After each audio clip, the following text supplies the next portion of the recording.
Mike's Daily Podcast.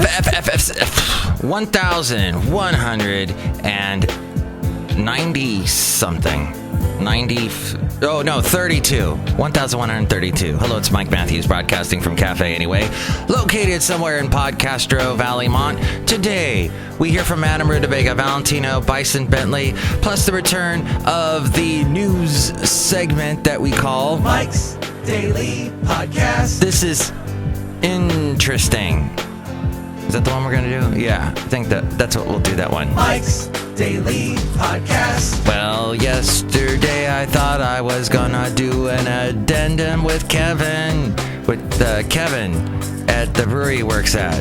But then it didn't happen because it was loud in there and we drank a lot of beers and there's some things that weren't very clear about former employers. Mike's Daily Podcast. So it was a fun time all around. We had a great time, and then I apparently, when you're in a loud room, Mike's and you're trying to talk Daily, and then you make your podcast self hoarse. Well, yeah, I've kind of done that to myself. Oh well. Pokematrix last show. Yes. I haven't seen that many Pokemon Go people lately, so I don't know if that's starting to fade out or what. And then apparently the bad polls that Hillary had after the FBI email verdict came out, apparently the polls are going back up for her. So she's about even with Trump now. Oh, and in the Hillary poll, over half asked if Hillary's emails, if she was guilty. People were like, yeah. But then when they asked if she knew what she was doing, if she intentionally did it, there was like only 1 in 10 that thought she was like intentionally doing these things. As the primaries are approaching. And then Trump was going to announce his vice presidential pick, which was the one that I was all for, that I thought he should pick yesterday. And now he's not going to announce that today after the horrible truck and terrorist attack in Nice, France, that involved some sort of terrorist action, this person from Tunisia, and so that's been put off. But that's the latest. There was something else. Oh, yeah, what is Trump going to do if he becomes president and he's gonna repeal Obamacare? Apparently, his healthcare plan would make 18 million people uninsured. Oh, look who just walked in. And also lower premiums significantly for policies purchased directly by consumers. This according to an independent study released yesterday. It would decrease the federal budget deficit. And, but yeah, so lower premiums purchased directly by consumers. And that's about it. So we'll see. Hillary said that she would introduce the public option that Bernie Sanders was talking about. So it'll be interesting to see what happens. Look who just walked in. Hello, Master. It's Madame Rootabega. You don't sound very good. I'm a little bit tired. It's Friday. The sun's not out yet. My voice is raw. It's very raw. You sound like you could do the announcements for a classic rock station. Ooh.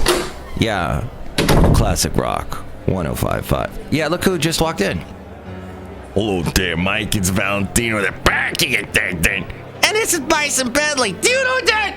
Mike, we also have been partying the night before, and we've been eating that stuff, that chocolate crackle, the Nestle product. It gets in our throats.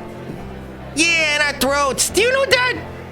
Yeah, that stuff. Ah! We were talking about that earlier in the week, that it's got the little shards and whatnot. Shards. They put shards in their chocolate.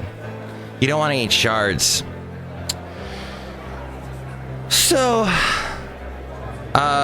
Tom Vilsack is the sleeper in race to be Clinton's running mate is what they're saying. The country's agriculture secretary and former Iowa governor.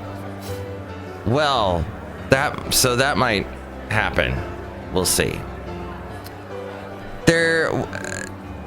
That's about it.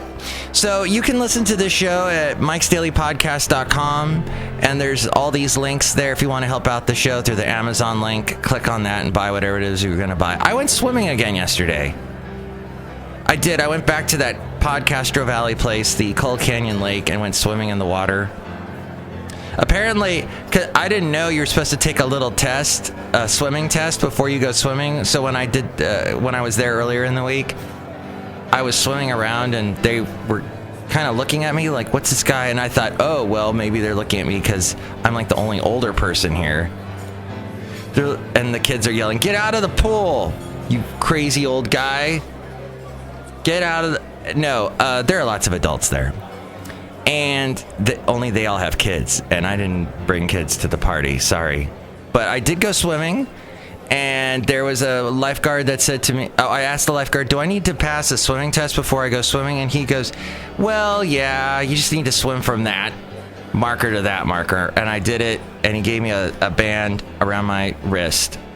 So I was official. And then I could swim. It was so hot yesterday. It's so nice. It's just so good to be in water in the summertime when it's hot, hot, hot. And it's really nice that this place is so close to my house. So see a picture of me in my swimming trunks at mikesdailypodcast.com. No, that's not there. The podcast picture today... And here's today's podcast picture. ...is of where I used to live in Ventura, California. That's right on the beach. Another nice sort of California spot. A lot of tourists go there. And what has become popular over the past 5 years or so are these parachute, what do you call them? Wind sailors. They look like, kite sailors is what they are. You have these big kites and they push you along and you're on a surfboard and you're flying along in the water. I saw actually, just all this kind of windsurfing type stuff is so popular. When I was in Benicia on the 4th of July, I was watching this one windsurfer, and he had this extra long rudder that comes out of the bottom of the board, the sailing board that he's on. They're on like these surfboards that have sails on them.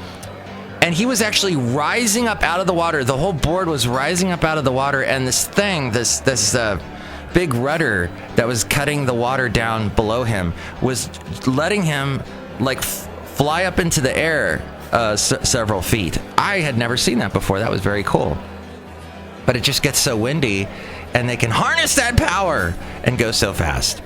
You can also become a PayPal pal and become someone that donates to the show and have all the Cafe Anyway characters say hi to you. Madame Rootabega will. That's right. I will say hi to you. Ooh. And that won't creep you out at all. It shouldn't creep them out, Michael Massey. It may, just a little bit. There's all the past podcast pictures and past interviews and stuff I've done there at mikesdailypodcast.com. But now it's time for... This is interesting. Wow, this is interesting. So before the horrible, horrible news came out of Nice, France, there was some bizarre news that came out of France that got completely buried after, of course, the tragic terrorist actions that apparently French President Francois Hollande... This little fluff story came out beforehand that apparently he's paying his hairdresser almost $11,000 a month.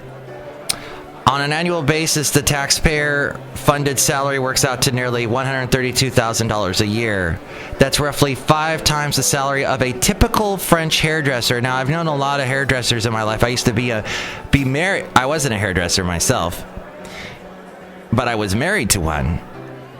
And I helped her go through hairdresser school, and I just know a lot about hairdressers and their world and what they complain about and the stuff they have to deal with, like accidentally cutting themselves with the scissors and dealing with all the crazy chemicals they do. The information emerged from a story that was printed in a book. The book identified the hairdresser as Olivier Ben Amour. and notes that he offered free hair services to Hollande and his former partner when Hollande was campaigning to be president. The French government is struggling to introduce reform in a bid to boost the stagnant economy. Apparently, they have the operating costs of the government has been, or the Elysee Palace, which is Hollande's official residence. The operating costs for that have recently been cut between 15% to 20%. The French government is struggling to introduce reforms. Widespread strikes to protest French labor laws created severe gas shortages across the country this spring, and the tourism industry has been struggling following the deadly terrorist attacks in Paris last year, and then, of course, this terrorist attack during Bastille Day yesterday. Terrible.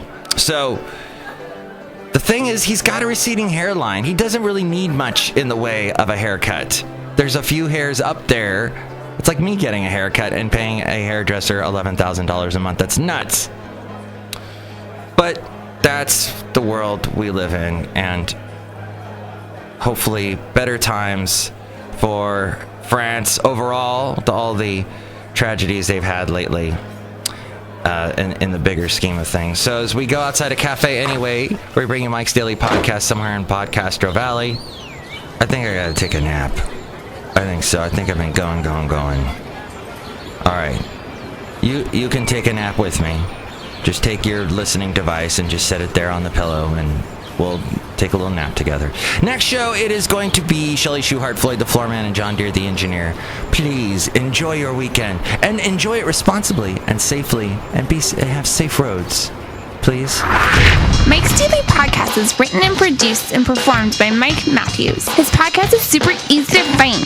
Download or listen to his show and read his blog at Mike's Daily Podcast.